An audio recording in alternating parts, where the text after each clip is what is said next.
All right, good evening. I'll try that again. Good evening. Yes, all right. It's nice to see you all here tonight. Welcome. Let me tell you a little bit about what I'm going to do here in the next couple of minutes and what we're going to be doing over the next hour or so. First, I want to thank a few people, say a few words about what this event is all about, and then introduce tonight's speaker, Dr. David Haberman. I want to emphasize after his presentation, we'll have an opportunity for audience questions, and he really welcomes having you ask questions about the presentation. And so start thinking about what you want to ask him while he's talking, and we'll have a nice discussion afterwards. So first, thank yous. I want to thank Phi Beta Kappa, Theta of Minnesota chapter, especially my fellow officers, Diana Simmons, Clark Cotton. Sheila Hellerman's not here tonight, I don't think, but thank Sheila for helping put all this together. Dr. Noreen Hertzfeld and Dr. Chris Conway for inviting Dr. Haberman to visit their classes, and especially the staff here at St. Ben's who made dinner, served dinner, set up this room, and did all this work. Thank you very much. I'd like to give them a round of applause. Thank you.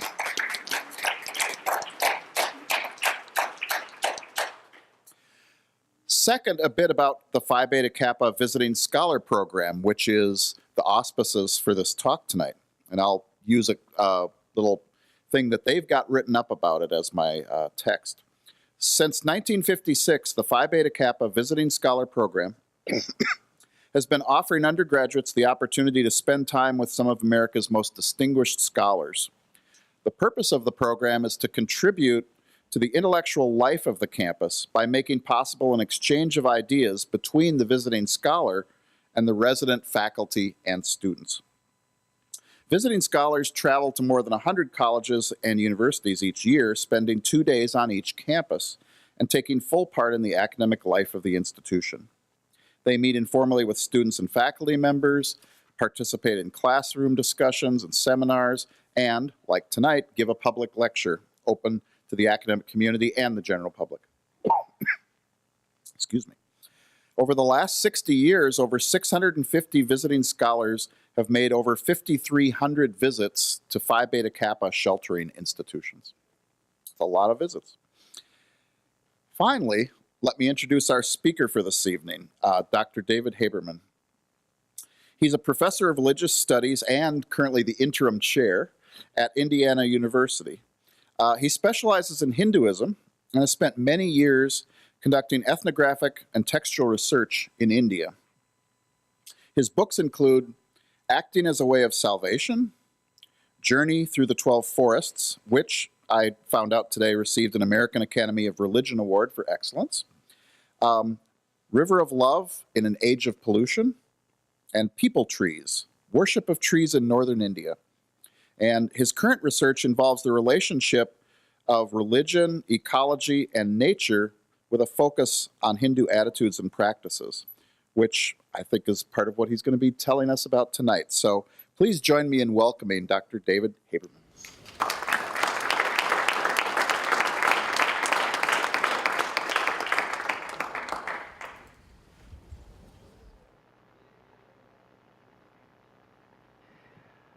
Okay, can you all hear me? Is that working okay? Yeah, here in the back, fine. Well, good evening. First, I would like to begin by thanking really all the faculty involved in the Phi Beta Kappa Society here at St. Benedict College and St. John's University. But particularly I want to thank Dr. Lewis Johnson, since he's really the face of all that and was the one who contacted me and invited me. One of the great joys of being, I'll find that spot that turns it on. One of the great joys of being a Phi Beta Kappa visiting scholar is to visit places I had not visited before. And I've discovered the real gem that is here in the middle of Minnesota at St. Benedict and St. John's. So thank you very much for inviting me, and I say it's a delight to be here and come to learn of much of what's going on at this place. Before I move on from this slide, so here's the title of my talk, A Little of That Human Touch, Why Anthropomorphize. I don't know if some of you recognize that phrase, little the human touch. It's from a song by Bruce Springsteen, and it's a song where he is desiring connection. And you can imagine when Bruce is singing about it, what he is referring to there. But I want to talk about connection tonight, so I thought it was appropriate for that. But also we use touch in that other way, a touch of gray, or that sense of a hint of something. And I want to talk about the value of a hint of the human. I also want to point out before I leave this particular slide that you're actually looking at a stone here. Whether you're aware of it or not, you can see that the stone that is not painted here and then the scarf over top of the head, because that gets at what I will be talking about here this evening. So I want to discuss anthropomorphism. What is anthropomorphism? It's typically defined as the attribution of human characteristics and form to some non-human entity.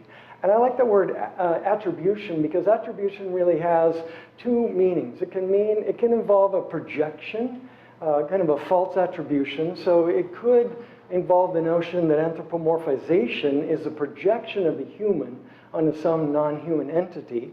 But for me, probably more importantly, in terms of what I want to say this evening, is that it also is a term that includes the acknowledgement of some characteristics. So that if we talk about, I want to make sure to attribute this article to the author, then we're acknowledging that it somehow belongs to that author. So those are the two meanings that one encounters in thinking about anthropomorphism. I'm going to say maybe a little bit of an emphasis on the second one. So the question really for tonight is, why do we anthropomorphize? And particularly when we pursue it deliberately, as obviously done in this particular case. And why has anthropomorphization been so denigrated? That's a question, because anthropomorphization has drawn a lot of scholarly attention, but until very recently, almost all of it has been very negative. And here's a slide that I actually pulled off the web that is presenting it in a fairly negative term. Why has it been so denigrated?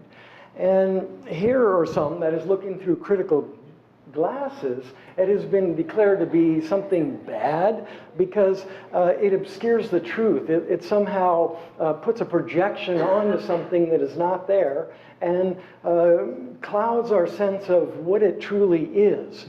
Well, that's one of the notions, and I want to talk about that one. But to think more about the history of the denigration of anthropomorphism, we have to go back to the 5th century BCE Greek philosopher Xenophanes, who lampooned the gods because they were too human during his time. And he quipped once famously that if lions and horses and oxen could create art the way human beings can create art, then they would create gods who looked like oxen and horses and lions, right? So I'm going to hold on to that a bit as we go into it. A bit more recently, moving into the modern period, into fairly recent times, I think there's roughly 4 areas in which anthropomorphism has been denigrated. One of them is in ethology, which is the study of animal behavior.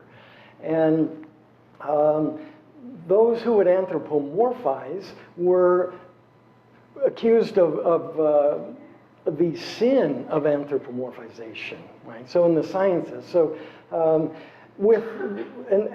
notion behind that was that animals were radically different than human beings.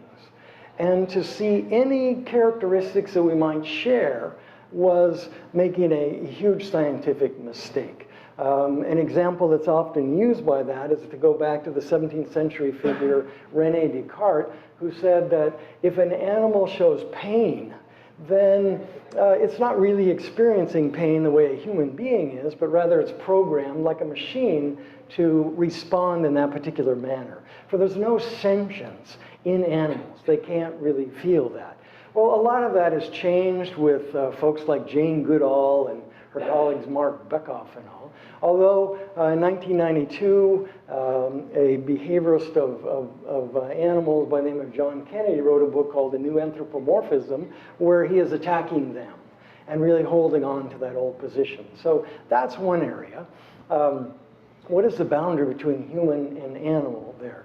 The other one would be within environmental philosophy, and anthropomorphism is equated with what is called anthropocentrism. Anthropocentrism is defined as the understanding that the human being is superior to, perhaps even completely out of range of all other beings. Right? So that somehow there's a radical separation, our superiority, our sense of exceptionalism is emphasized in anthropocentrism. The human is pulled out as being special.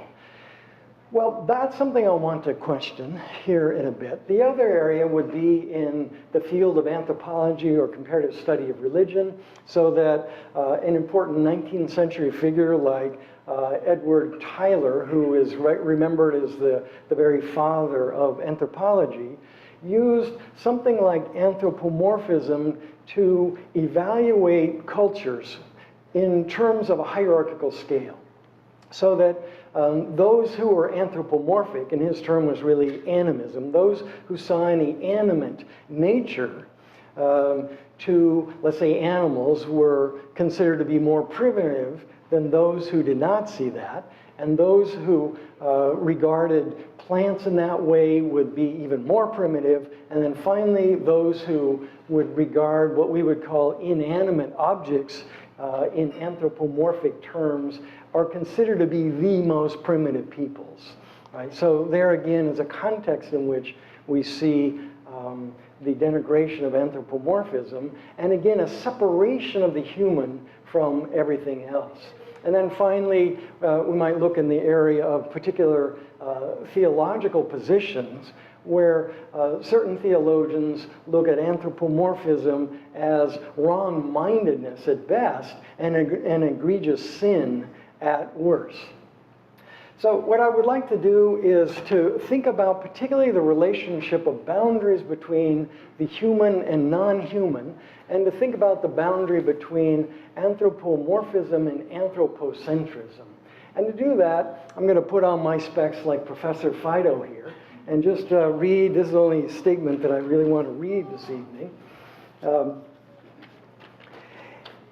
In an essay titled How Nature Became the Other, Anthropomorphism and Anthropocentrism in Early Modern Natural Philosophy, a long title, the historian of science Lorraine Daston maintains that the major thinkers of the scientific revolution of the 17th century, such figures like Francis Bacon, René Descartes, Robert Boyle, etc., were, quoting her, anti-anthropomorphism because they were pro-anthropocentrism.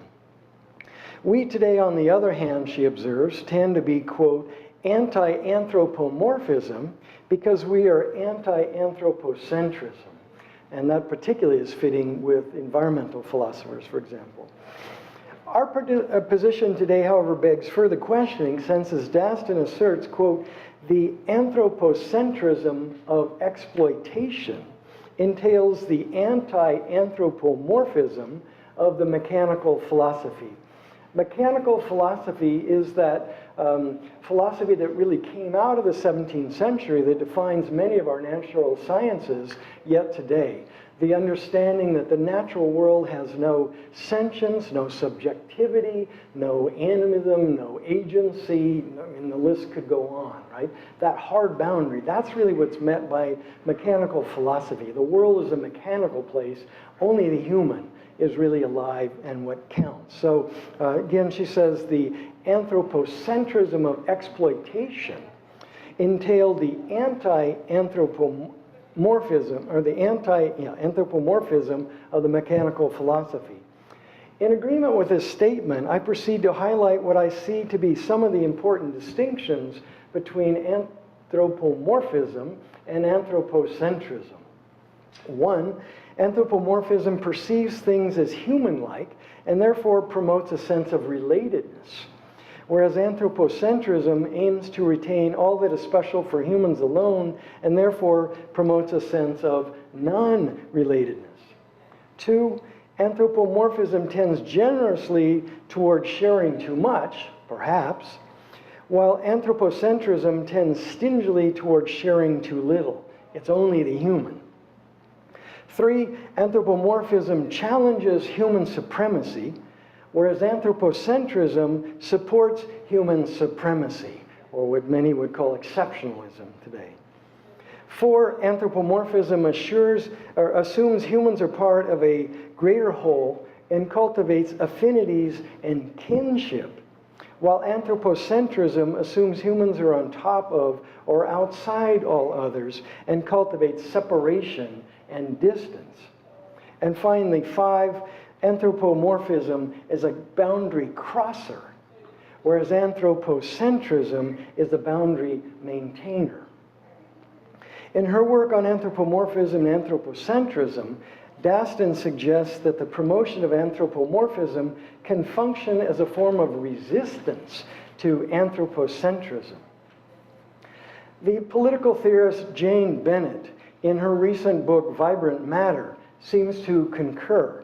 She writes, quoting her, "We need to cultivate a bit of anthropomorphism," and I love this definition, the idea that human agency has some echoes in non-human nature. So she's saying we need to cultivate a bit of anthropomorphism, defined as the idea that human agency has some echoes in non-human nature, to counter the narcissism of humans in charge of the world. She continues, "If a green materialism requires of us a more refined sensitivity to the outside that is inside too, then maybe a bit of anthropomorphizing will prove valuable. Maybe it is worth running the risk associated with anthropomorphizing," and she lists superstition, the divinization of nature, romanticism, because it oddly enough works against anthropocentrism.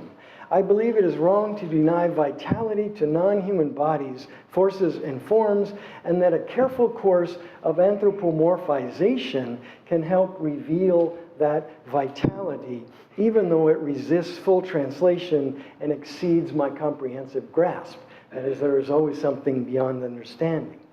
Bennett ends her book with the question, are there more everyday tactics for cultivating an ability to discern the vitality of matter?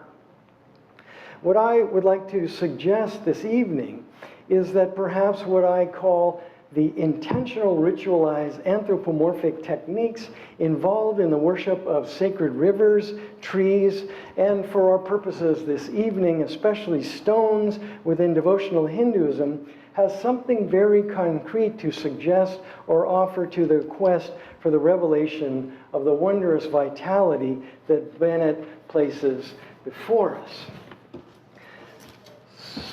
So with that, let me move into my next slide. Why do we anthropomorphize, and is it really so bad? These are the two questions that I would like to ask, but ask particularly as an ethnographer interested in the worship of a particular mountain in India. I want to focus on that in asking the question.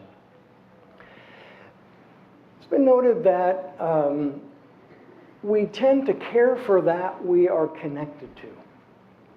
But how does one connect to natural phenomenon like mountains, forests or trees, and rivers? It's actually taken from the porch of a place I lived for a full summer a couple of years ago, and the Ganges River is just below here. So they're all there. How do we connect with something like that?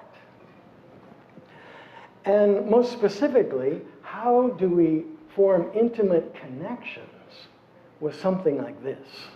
And we are actually now looking at a portion of the mountain that I want to talk about tonight. It's really my only word slide. The worldview, the sense of reality that informs the kind of worship that I want to talk about this evening is often called Brummel Body. Which many gloss as, putting it in more theological terms, everything is God and God is everything. That's the understanding within the Hindu tradition that we are working with. So to get a sense of what is often called non-dual theism, which I think is a difficult concept for those of us who were raised in Abrahamic traditions to get a sense on, I want to introduce you to these two columns of terms. And these are terms that get at the complex nature of reality. And so we're not talking about two realities, but two dimensions of the same reality. And the terms, let's say on the top there, on the right we see murta, which means form. And amurta is the negation. So Sanskrit, these are Sanskrit terms, negates nouns very much like in English, where you have moral, amoral, historical, ahistorical. The A is a negator, functioning just like that. So we have the form and the formless, right? Or the immanent and transcendent, if that works too. Vyakta means manifest, and avyakta is unmanifest. Sakar means with the particular shape, right, that one can experience, and nirakar means without shape in any way.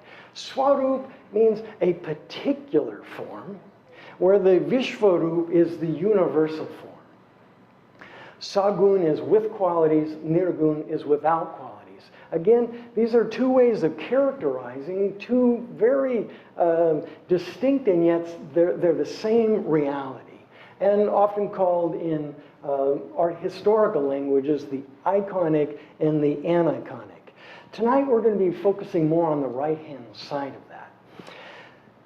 When I introduce students to thinking about some of the non-dual religious philosophies of Asia, I often offer the simple exercise of thinking of the double meaning of the rather simple phrase, nothing ever remains the same.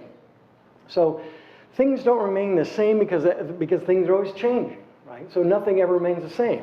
Things are in flux. But what is it that ever remains the same? And the answer is nothing.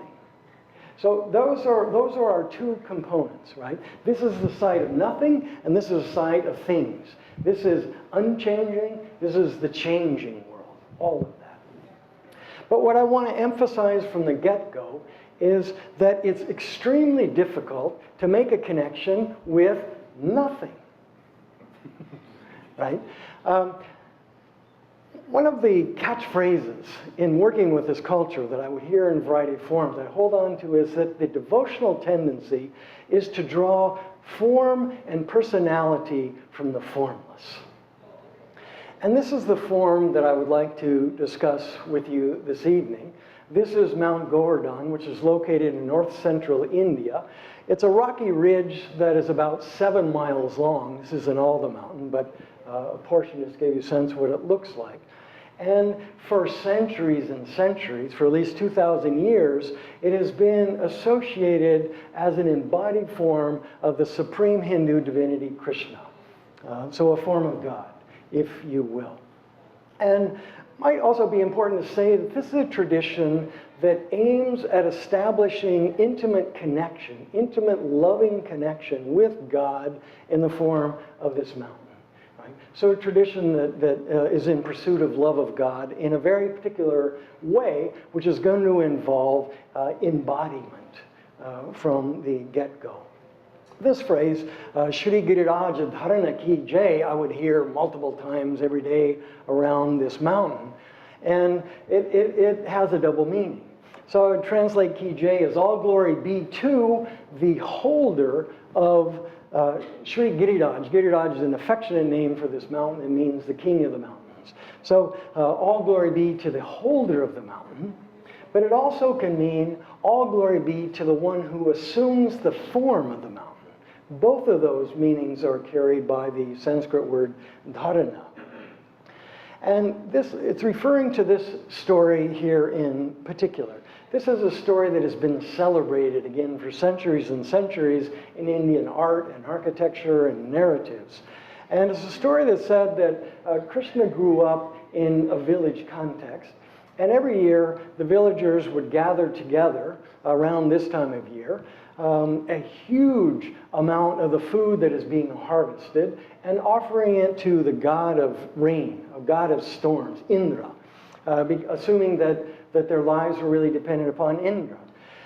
Krishna approached his father, who happened to be the chief of the clan of these cowherd pastoral peoples, and said, why are we making these offerings to Indra? What are the gods really to have to do with our lives anyway? It's an interesting text if one looks at it. He said, instead, if we were going to make an offering of gratitude, we should make the offering of gratitude to the mountain. Because our water comes from the mountain, our grass for the cattle comes from the mountain. We really depend upon this mountain. And so Krishna convinced the elders of the community to make that switch. And they decided to offer the food to the mountain as a grand offering.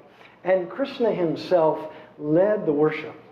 So the text says, Namo Chakre Atmanatmane. That is that Krishna performed the worship himself to himself. Because we're looking at two different forms here. We're seeing two forms of Krishna. One, here he is the cowherd lad who is holding up the mountain. Let's speak that for a moment. But he is also the mountain that is held up.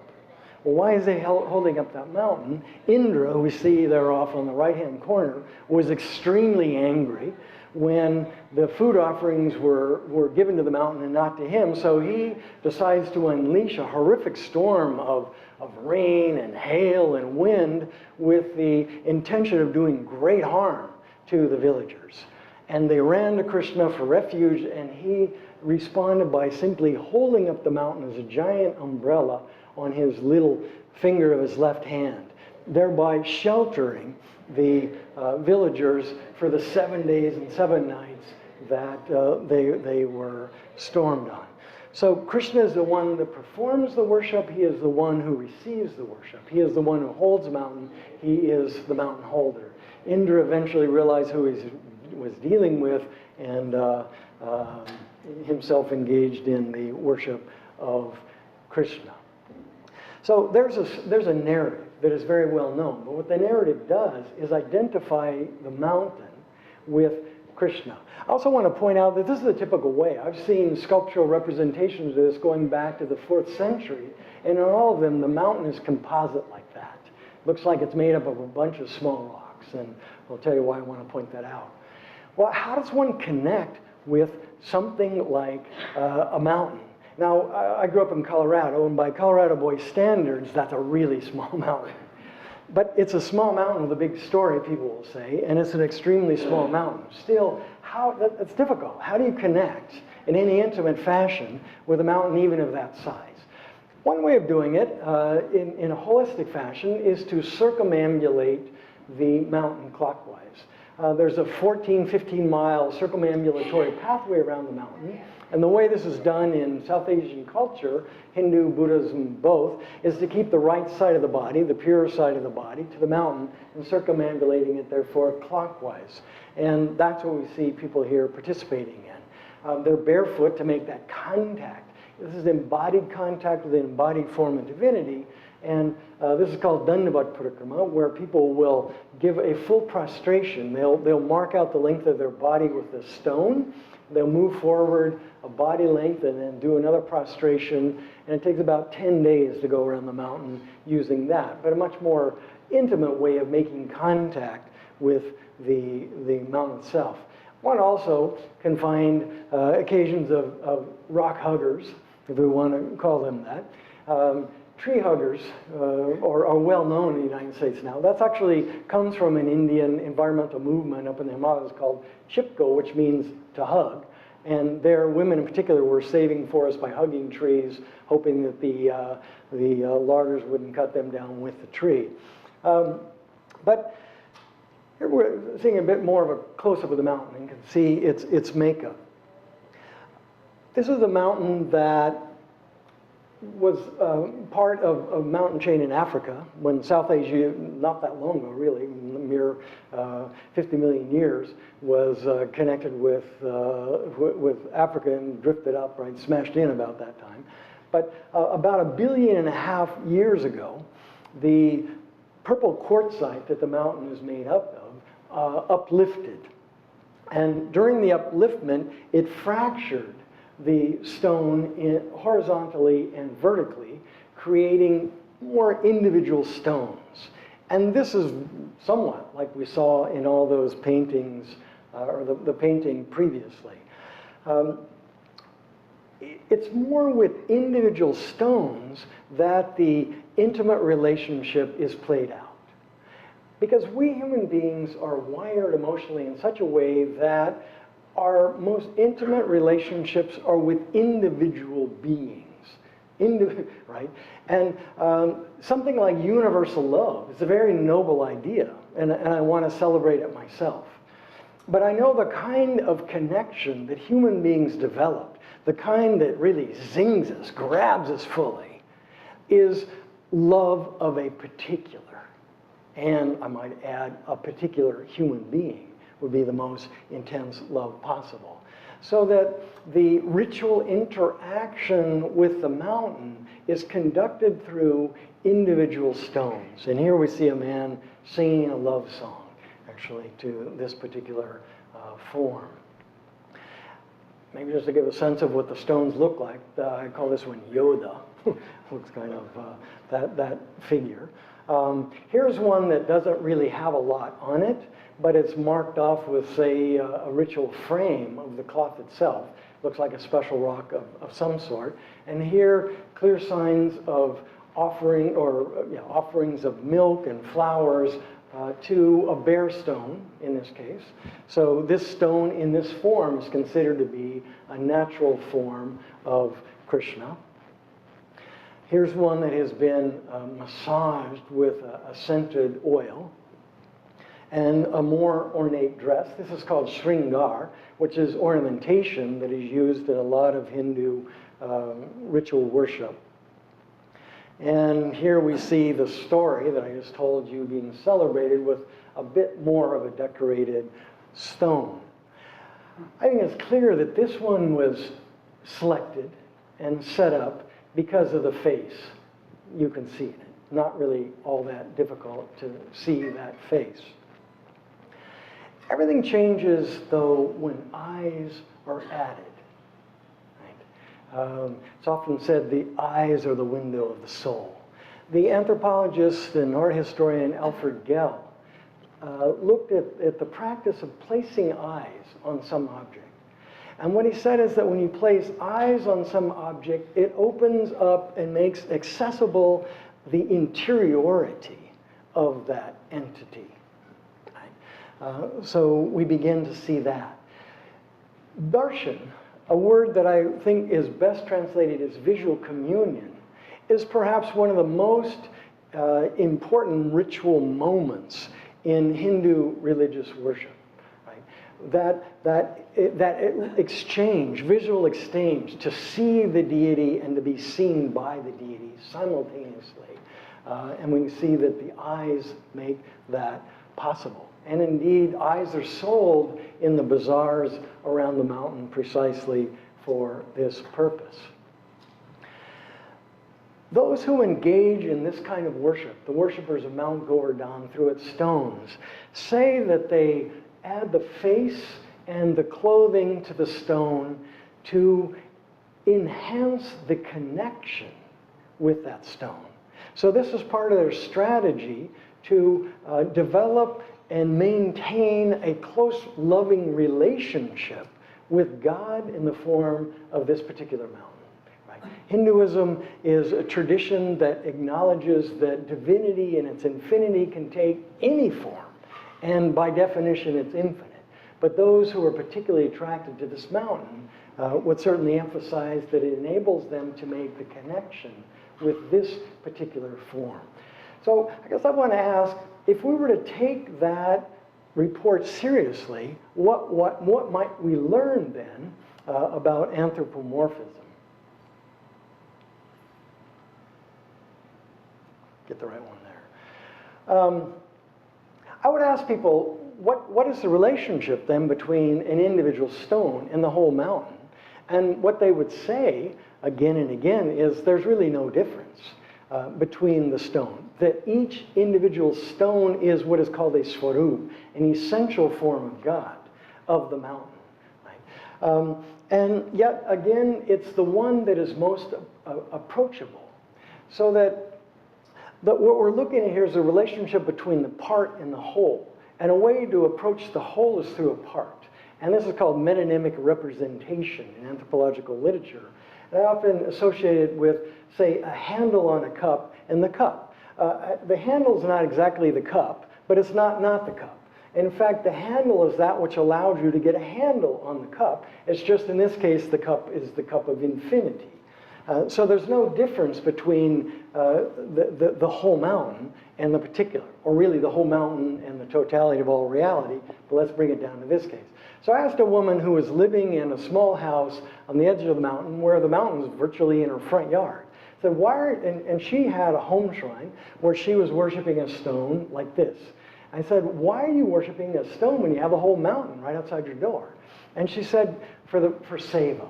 Seva would translate as loving service. They are acts of love. Love isn't just an emotion, love is an act. And they're acts that enhance love.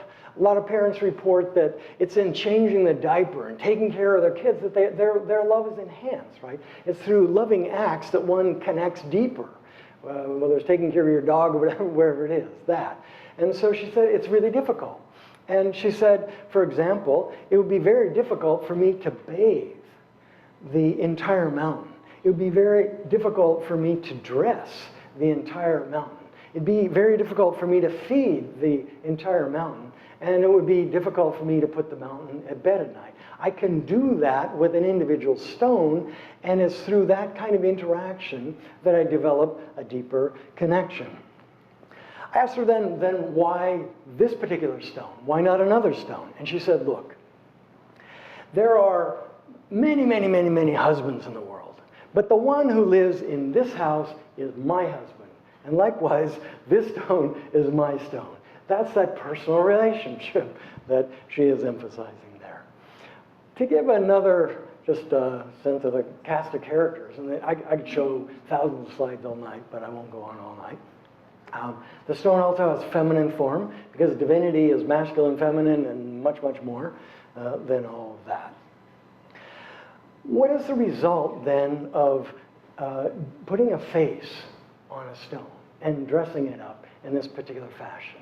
When I ask people that question, they would say, first, it's a way of honoring God in this way, right? So that to honor someone, you give them elaborate gifts and dress them up in that way. But they said it also makes the stone much more beautiful and particularly much more attractive. It draws you in. One of the people I talked with said, if I were to put a stone that is dressed up like this next to a plain stone without anything on it, your eye immediately goes to this one, right? So it draws you in. They also said it's easier to see the stone as Krishna and Krishna as the stone. Right? It brings out something through that. But most importantly, what I heard again and again and again is that it's not necessary to put this on. The stone is fully God without it. It's really more for us, in a sense, in that it makes the divine presence much more apparent, much more evident. And through that technique, it's easier to establish a close relationship with God in this form. So again, many examples of characters in this way. There is a general consensus today in the fields of evolutionary, developmental, and cognitive psychology, as well as in cognitive neuroscience, that human infants come into the world with a detailed representation of the human face. Or maybe put that in simpler terms, we are hardwired for connection through the human face. And evolutionary psychologists will say that this is so important for a species that depends upon relationships for its survival. And we can think of different arenas in which that face connection is so important. It's important for the infant to connect with the mother. And infants shortly after birth are able to track schematic diagrams of the human face. To show the most important feature on the human face, they also will do that for eyes, a pair of eyes. But that happens from the get-go at birth. So the infant has to connect with the mother, who he or she will be dependent upon. The mother also has to connect with the child, and this is called the cute factor, right?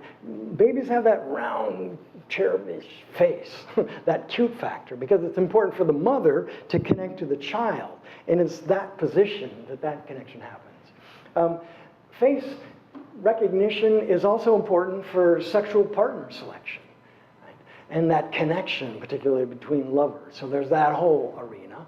And then finally, the facial gestures and nonverbal communications that are so vital to communication in a survival area depends upon that. Now, just to make sure that I'm not talking specifically about anthropocentrism here, these groups of scientists are also studying what's going on with other social mammalian species. And that's what human beings are, that kind of animal, right? And specifically, I've read studies of sheep, dogs, and monkeys. And sheep are also, they come into the world with face recognition of sheep. There's a lot of social interaction there. And dogs, if you're walking your dog and you think your dog and you are having a good time, another dog shows up, you know that you're not so important after all. And with monkeys. So in a way, I would like to suggest that Xenophanes was right. If lions could draw the being they most intimately connect with, it would be a lion and the other social animals, right? And so this is some basic feature of our social mammalian species makeup.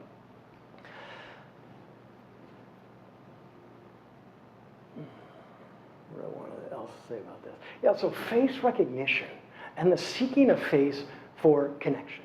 So the 8th verse of the 27th Psalm of my namesake David says, come, specifically, come, my heart says, seek his face. Again, that notion of somehow the face being vital to connection. And again, for human beings, that face has to be a human face. One of the folks I was talking about in this culture said, it's like God is the infinite, is a huge, multifaceted jewel with an infinite number of facets on it. And one of those facets is the human face. So it's not a big deal, except for humans, because that's the facet that humans connect with, and vice versa. So again, the eyes, the face, all drawing one in. Just cast of characters once again, different times. Krishna and Radha and female, so all sorts of forms mountain takes. It'd be hard, if not impossible, to find two of these the same. There's something highly individualistic about relationship and therefore conceptions of interactions with divinity.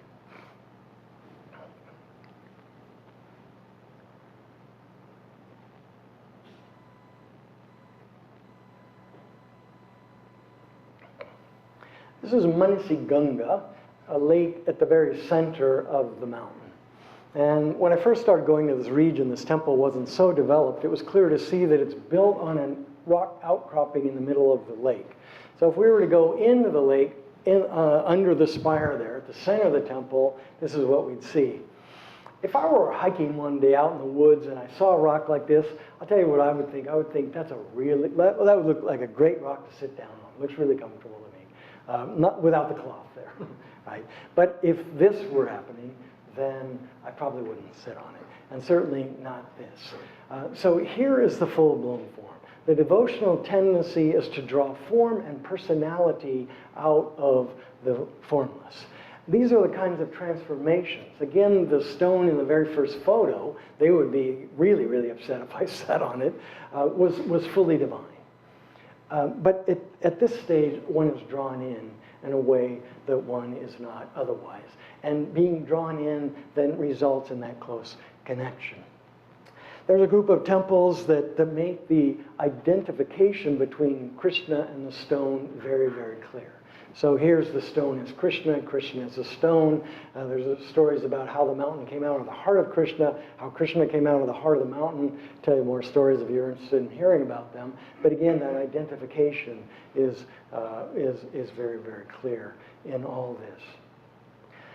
The most intimate interaction with the stones takes place in the context of home shrines.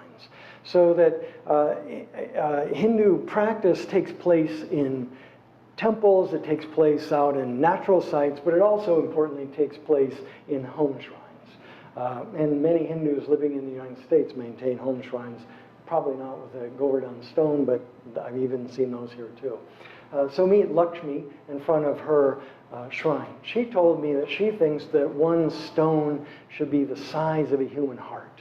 Again, making that kind of intimate connection in all this. So this is her swarup. Swarup I've already used once, and it's a Sanskrit term with an expedient double meaning. I translated it a while back as an essential form of God. So it's God's own form, and that's a literal translation of swarup, own form. It's God's own form. It's not a symbolic representation, right, to use that language.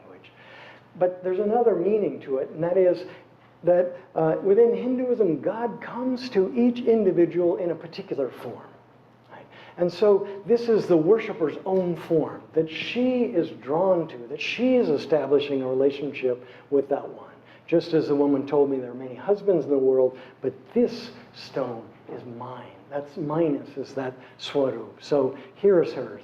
And she interacts with it intimately throughout the day. She is a, quote, housewife, but she sees everything she does, that the house isn't hers, the house is Krishna's. And everything she's doing is an act of service, loving service to Krishna. So even cleaning the house is cleaning the temple of God, she will say. She wakes him up in the morning. She will then feed him a breakfast snack, which she then, after he has enjoyed it, distributes it to her family as their breakfast. This is called prashad, which I like translate as grace in inedible form.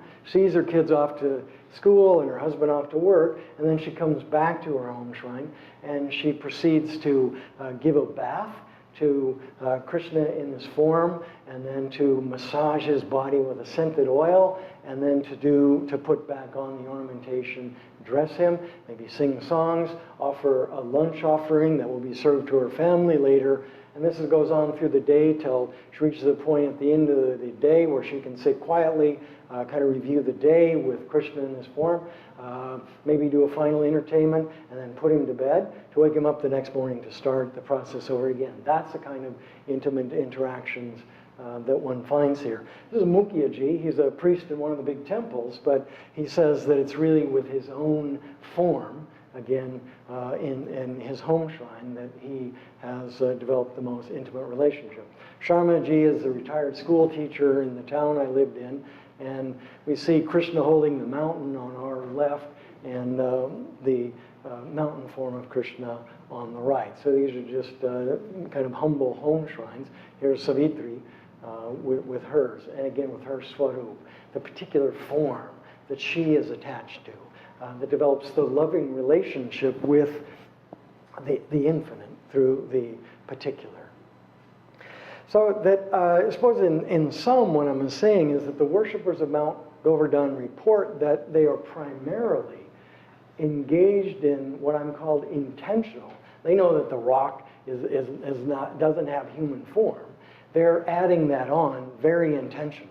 So they're engaged in intentional anthropomorphic techniques, ritual techniques, to bring about, to enhance, to maintain, and to celebrate a connection with some non-human entity, such as a stone from Mount Govardhan. There's a renewed interest in anthropomorphism these days. And I'm thinking in particular of a group of social psychologists working at the University of Chicago who are reconsidering anthropomorphism. First, they were doing it in the case of domestic pets, so that it's not unusual for people, even in our society, to name their dog, to talk to their domestic animals. And what they conclude is, first, as psychologists, it's the feeling of connectedness, they say, is the most important feature in a sense of well-being. Well-being is dependent upon that feeling of connectedness. And their claim is, throughout all their research, is that people anthropomorphize non-human animals to enhance the connection with them. Now, they take it a bit further, and they're looking at this to a certain degree as compensatory behavior, because they're saying that people who are humans who are a bit alienated from other humans tend to anthropomorphize their pets more. Again, the centerpiece of that is the idea of connectedness.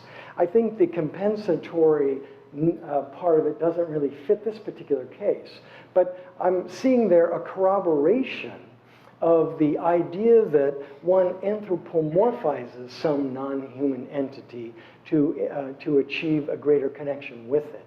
And I was just thinking, and reading some of their literature on it. This is probably dated now. This is a film in 2000, but the film that featured Tom Hanks called Castaway.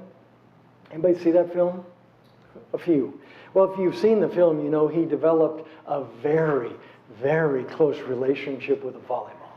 And in fact, he puts a face on it and makes eyes out of actually his own blood and all. So again, there's another context. And if you've seen that film, when Wilson, he names his friend here too, his only friend, his only connection.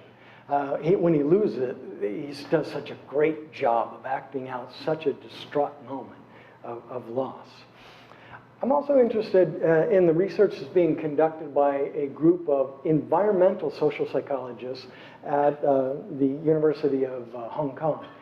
And they are wondering about the value of anthropomorphism in environmental activism, probably more than anything. And what they have concluded and worked out through their experimentation reporting is that people anthropomorphize some non-natural entity with the result that they feel more connected to it, that has the consequences of leading to greater care and protection of that non-human entity.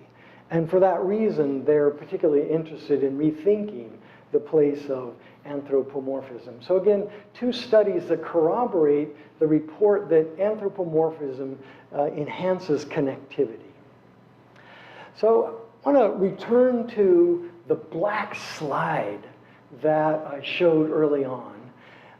But in this case now, we're looking at the black slide with the face of the personality of the particular in it that is enhanced through anthropomorphic technique and enables one to connect with the totality of reality, with the infinite, with God, whatever choice one wants to use, through the particular. And with that slide, I think I will stop.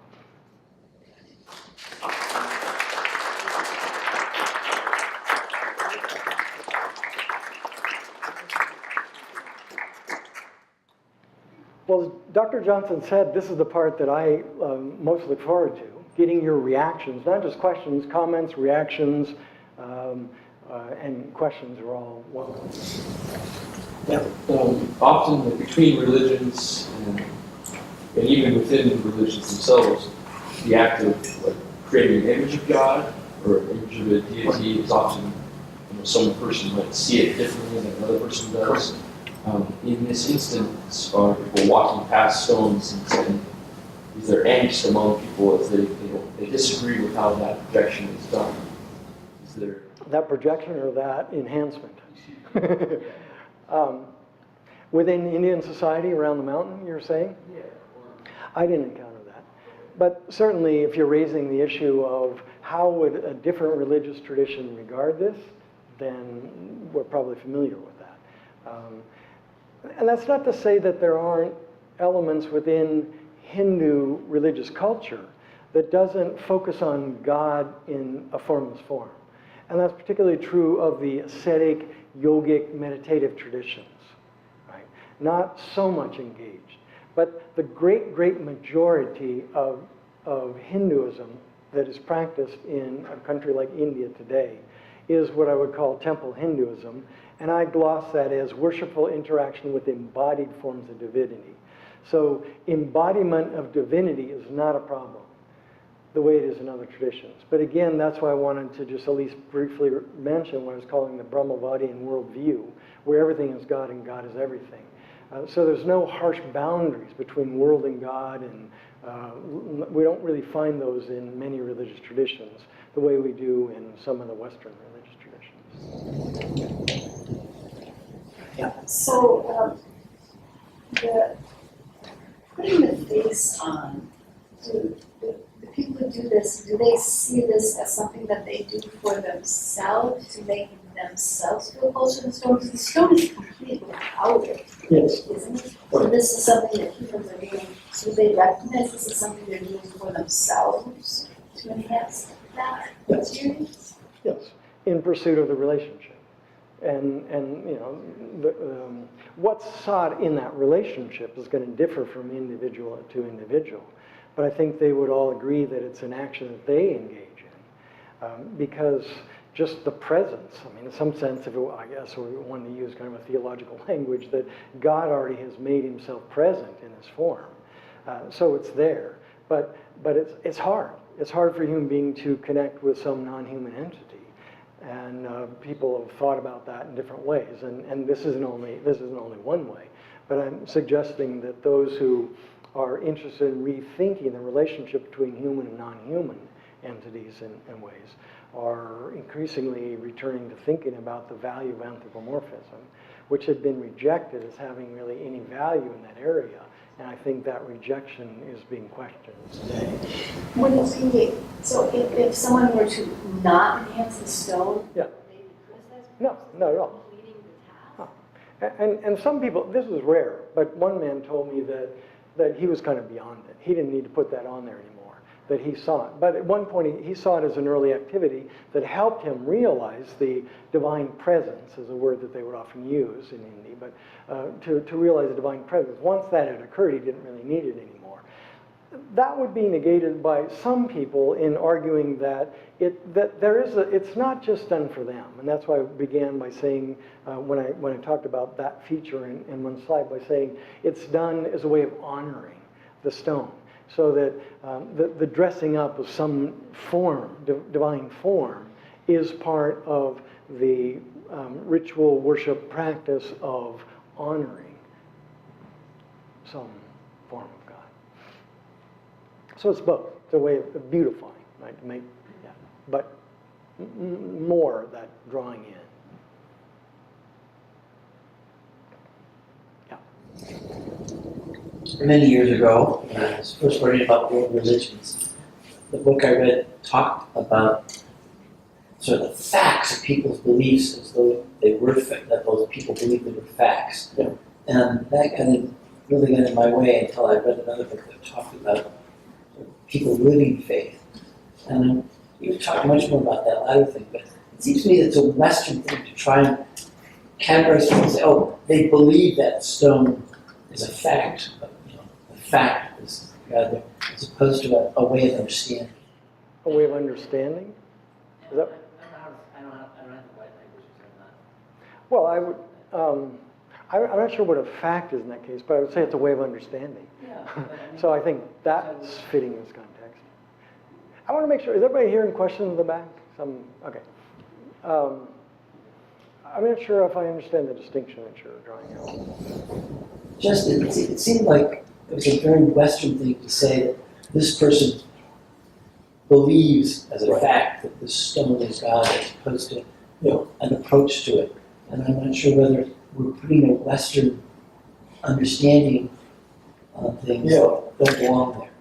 Yeah, I mean, certainly I don't think anyone would have put it exactly as a fact. And maybe I'm representing it that way. Is that what you're get at? You did quite well about not doing that. Okay. Right, because I would say that they are living in a particular cultural sense of reality where worshiping a stone is just as normal as anything. Right? And there's lots of ways of talking about why that's the case. So I don't usually ever talk about facts. that's a tricky issue. If you understand that human reality is constructed, it's hard to talk about facts anyway. But I like your language of a way of understanding, and maybe more a way of interacting with the world. As a student of religion, I suppose what I'm interested in is the different ways in which people conceptualize, and my work has been on natural entities lately, how they conceptualize a river, how they conceptualize a tree, how they conceptualize a mountain, and then the way that plays out in one's experience with it and one's behavior toward it. That's what I'm interested in. I guess I was thinking what you said earlier, the early anthropologists categorizing religions in primitives. So that sense of we can make these facts that they believe this. And well, and it's also saying there's a fact that allows us to hierarchically judge all other. Yeah. So, okay, that kind of anthropology I want nothing to do with personally. I would just rather speak of difference. And I like to say difference without hierarchy, which is really difficult for humans to live in that kind of world. Difference without hierarchy. Because we're so used to establishing, often very forcefully, hierarchical structures that puts people on the bottom and people on the top. That sense of difference is one that I would want to resist in my representation of other cultures. A different kind of hierarchical question, if I may. You've done an admirable job of helping me to understand the reasonableness, the humanness of this devotional pattern. But I wonder if you would have succeeded in making me more sympathetic to it than many Indians are. If rather than being a Chicago-educated scientist in the States, I were from the University of New Delhi, would I be as sympathetic and respectful of this cultural phenomenon as you have been this evening? Well, I think that's a great question. And first, it recognizes that Indian culture, like all cultures, is highly pluralistic with many perspectives present. Okay. But having said that, this was a fairly localized study for me because it was this mountain. And my research was around it, although stones get carried all over India and even London and New York and many places. But for the most part, it was this mountain. My prior study, which is somewhat related, had to do with conceptions of trees and tree worship. So related in that sense. And I went over to India assuming that there would be a segment of society that was involved in that, and perhaps a healthy percentage of society that, in terms of numbers, that might resist that. I actually came to the conclusion that the great majority of people living in India, if they're not themselves directly engaged in tree worship, at least occasionally, then it's something that makes complete sense to them. So that I met, doctors and computer programmers, as well as boatmen and housewives and university professors. A professor who taught physics in the United States was an informant in my book called People Trees. So that I think that this is something fairly pervasive. I've made the claim that this mountain is the most worshipped mountain in the world, and I would stand by that unless someone shoots me down. And that's not to say it's necessarily the most visited mountain. There are sacred mountains in China that probably draw more people than this particular mountain, but they're considered to be sacred space. They're not worshipped as an embodied form of divinity. So when I mean worship the mountain, I mean it in that sense. There's the full moon that usually falls in late June, early July. It's called Guru Purnima. I tracked the figures this was July 12th of 2014, and more than 8 million people circumambulated the mountain on that day. So a huge number. And a lot of those people are coming from Delhi because they now have the wealth and the transportation systems are there for more people to come. So that the people coming and circumambulating the mountain and worshiping the mountain in some form are increasing year after year after year. Many of the people that I would meet coming down from Delhi, again, were in all professions. I never met anybody who said, this is silly. Although there was one case of a young lady who accompanied her father, and she was testing. And I forget her exact test, but her test was that she was going to come and do the circumambulation of the mountain, and if she got the result that she wanted, then she would believe. But so she isn't that, but really she was the only one that I met. And that's not to say that there aren't people living in India, Indians who have been there, that would even identify themselves as Hindus who would say this is silly. I just think that that's very much a minority position, even in contemporary Indian society. So, the issue of how we represent another culture, specifically when folks from that culture might be looking over our shoulder, is an important one to me. And I gave some version of this talk, not quite exactly this talk, but where I showed the pictures and talked about it in a somewhat similar fashion. And you never know who's in the audience. Turned out there were 4 people from India in the audience. And the one that was my favorite grew up 3 miles from the mountain. And she was just delighted. And so to me that's important, not just, of course I'm delighted she was delighted, but for me it's an affirmation that what I'm saying makes sense to her. Not all scholars or anthropologists or whatever would necessarily buy into that position, but to me it's an important one in thinking about the politics of cultural representation. Okay, yep. Thanks for your talk and your presentation. Many folks in the US now are getting ready to engage in a practice maybe not too dissimilar to this, the carving or painting of pumpkins. So for those of us who are going out and haven't gotten our pumpkins yet, what would you like for us to be mindful of in this practice for carving or painting? Yeah, I mean, it's attitude towards it, and I think we're all laughing because it's great. First of all, we're putting a face on it. And this was, none of these stones, some of them had actually 3-dimensional nose and all. I just want to make the point, these are not carved. That would be harming the mountain in some way. And again, I'm interested in the way that's looked at. I had a friend who lives in another city that I lived in for a while. He has a tree nursery. And he said that he'd always dreamed of planting trees on the slopes of Mount Govardhan. And I said, well, why don't you come out, you can stay with me, bring your trees, and we'll plant some. And so when he got there, we started out with the small saplings, but he didn't bring a shovel. And he started asking some of the villagers on the edge of the mountain if they would loan him a shovel. And when they understood why he wanted the shovel, they refused to give him a shovel.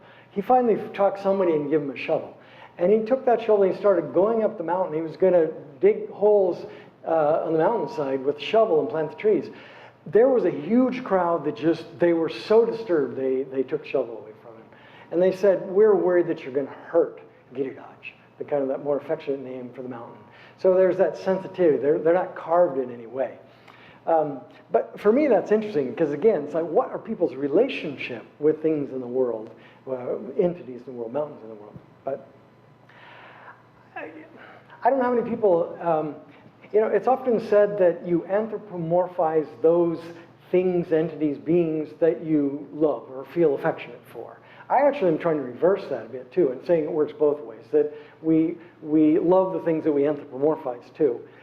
I don't know if anyone has affectionate relationships with those pumpkins, and I think of the smashing pumpkin tradition that particularly teenage boys are too enthusiastic about. So there's a sense of smashing, but if it's something that you keep and develop a relationship with, I don't know. I think that's a stretch. One area in our society that I've been intrigued with, and I haven't done any research on this beyond what's available on the web, but if you remember the guy who was a brilliant millionaire, or became a millionaire by selling pet rocks, right? That was an interesting movement, and to me, I commend him because he didn't do anyone harm. It's not like making millions of dollars over selling wheat to people who don't have enough money to buy bread or something, right? Yeah, I mean, there's no, it was like out in the open, really a clean deal in many ways.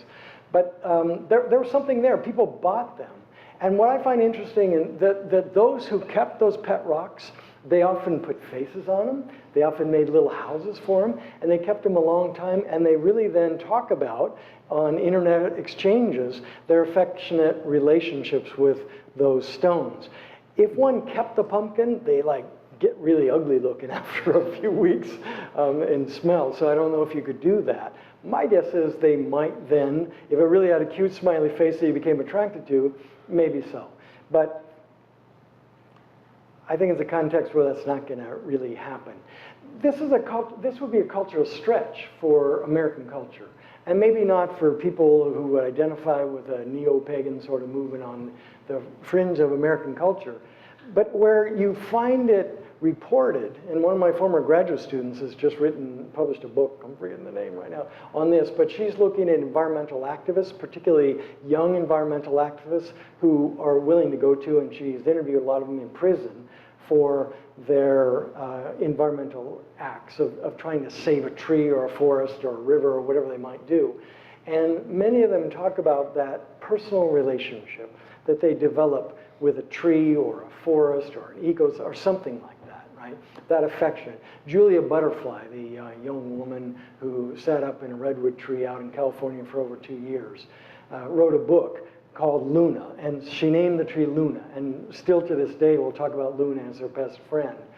So it's not following the cultural forms that are so familiar to those engaged in Hindu worship.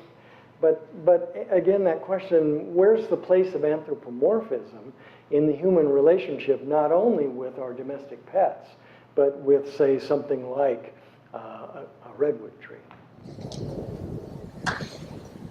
Could I ask one more? Yeah.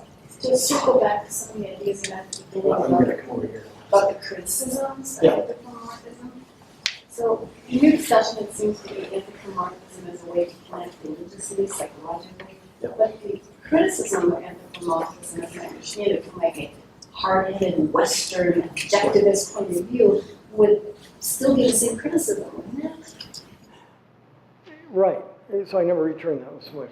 Well, I would say that, but that what you're calling the hard-headed objective scientific worldview, I'm putting all of those as careful. you know that, first of all, that's being seriously questioned, particularly by those engaged in the philosophy of science. And Lorraine Daston, the figure who spends half her year at the University of Chicago, half her year in Berlin at Institute. She's one I think would represent that kind of questioning what that's about. But it's looking back to what we mean by science. And the assumption, I think, is that science is kind of a neutral approach to knowledge. For those who look at the construction of knowledge, they would never accept that. It turns out that science is often positions itself against religion. I think that idea is also wrong. If we understand that science grew out of the developments of the 16th century, where bloody wars were fought over the very issue of idolatry, but the way it was fought out, it had much to do with the relationship between the human and the non-human world in many ways, right? So that any form outside of the human really was devalued. That's what she means by mechanical philosophy. So that, I was just talking to a class today about a figure like Robert Boyle. And Robert Boyle, another 17th century figure, very, very much involved in the articulation of what we call the natural sciences, is remembered today as the, quote, father of modern chemistry. I think that's a really anemic name to do justice to the man who looks like this. He was writing not only tracts on chemistry, but he was writing tracts really on, he was articulating the natural sciences in a much larger sense. In addition to that, he was writing religious tracts, and the religious tracts were specifically against idolatry. And what he meant by idolatry, he wrote a great book called An Inquiry into the Vulgar Notion of Nature. And the vulgar notion of nature, which was the no-no, was an understanding of nature with some kind of presence or some kind of animation or something, sentient, anything. That's precisely the kind of position he was resisting. And he says explicitly in that book that their task was to articulate an understanding of the natural sciences that was anti-idolatrous. It was not idolatrous. So any recognition of presence in the non-human world was considered to be an idolatrous form of science. Again, to show the close relationship between the developments of these objective sciences. And that's what is meant by mechanical philosophy also. For my interest, Boyle is even more interesting because he was on the board of the East India Trading Company and knew about India and was personally paying for the translation of the Bible into Indian languages. So that's a kind of complex figure. And if we look at a Descartes or a Bacon, that's not really that unusual to see them engaged in religious conversations as they're articulating the natural sciences. The objectiveness is, again, comes out of we don't want to project the human onto the non-human. And that's precisely this book I mentioned by John Kennedy, published in 1992, called New Anthropomorphism, that he's pushing back on, because he wants to hold that boundary, that you're not being objective, right? So that in his field, you're being objective when you give a number to animals that you're studying. The moment you name them, you've committed, and this is even owns it, the sin of anthropomorphism. So I guess, what does objectivity mean? Are we ever seeing clearly? To me, we're always seeing through the glass darkly of a cultural lens, and science doesn't really get us out of that. And I don't want to give up on the scientific method, certainly of experimentation, and the quest for a kind of clear seeing and objectivity. I think those are good goals, but I think we also have to be realistic or acknowledge the cultural roots that produced what we call the objective natural sciences of the day. And the scientists, philosophers of science in particular, are all over that one. Does that make sense? Yeah. I think we're always seeing through a cultural lens, even those scientists. And I don't want to say which one's right or wrong. That's not really the game that I want to play. It's more what I do want to look at is what I know is, if you shift a cultural lens, to whatever degree that you can see through a different cultural lens, the world does appear differently, and your experience in the world does change, and your behavior toward the world changes. And that's why I'm interested in kind of stretching our sense of human possibilities and looking at something as ordinary as a stone. There's nothing really ordinary, again, if we acknowledge the construction of our sense of reality and understanding that through different historical and social processes, that can be done in really radically different ways.